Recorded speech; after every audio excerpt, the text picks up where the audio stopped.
a Celtic cross tattooed on her neck, a too big to be a diamond stud in his right ear, entertained their fellow passengers by crawling into each other's laps.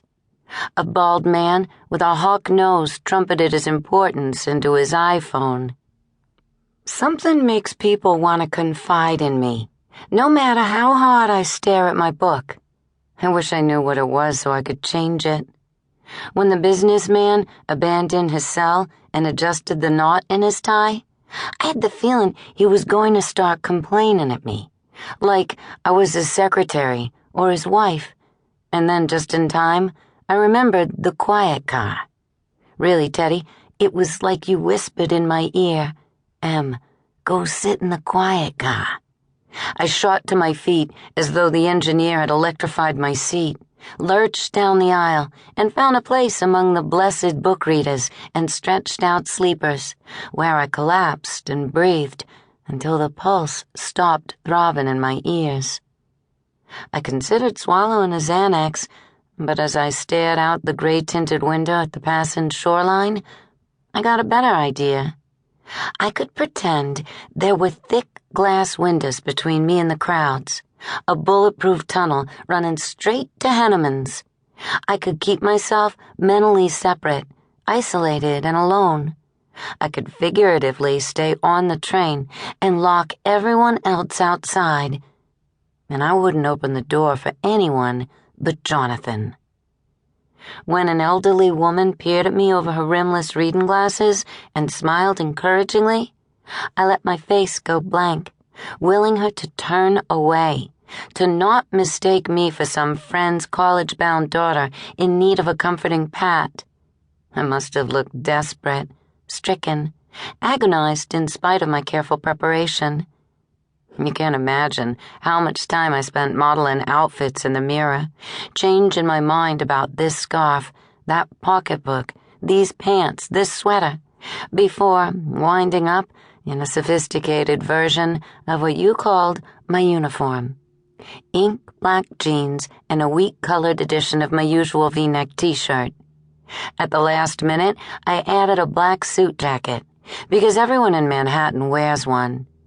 Simple gold jewelry, a necklace, and a ring. All those wasted hours, and I still screwed up the shoes. I made a mistake and chose the heels you once jokingly termed my power shoes. At the time, I figured I'd take a cab from Penn Station to Henneman's, but I was early. When have I not been early? I roamed the station for 18 minutes, but they kept making scary announcements over the PA. Watch for suspicious persons, abandoned parcels. Don't leave your luggage unattended. The lights were bright and hot, and the air reeked of rotting pizza with a hint of urine underneath. A seedy-looking man focused hollow eyes on my pocketbook, sizing me up for a mugging. So I made the snap decision to walk. I visualized a dot on a map. Me. The dot would slide smoothly from Penn Station to the meeting with Jonathan. I erected my imaginary tunnel and under its protective shell sped cross town to Fifth Avenue, silently reciting sonnets to counter the boom and thud construction noise, the screech and traffic.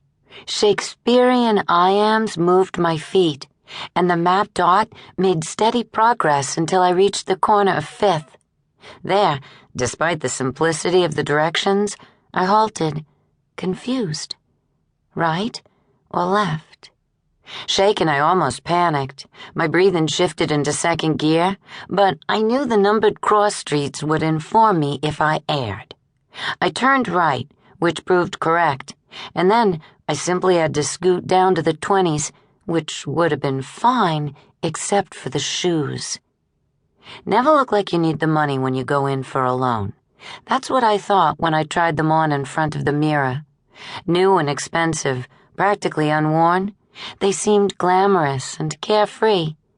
But how can you look carefree if your toes are getting squeezed in a vice? I was hopelessly early, 22 minutes.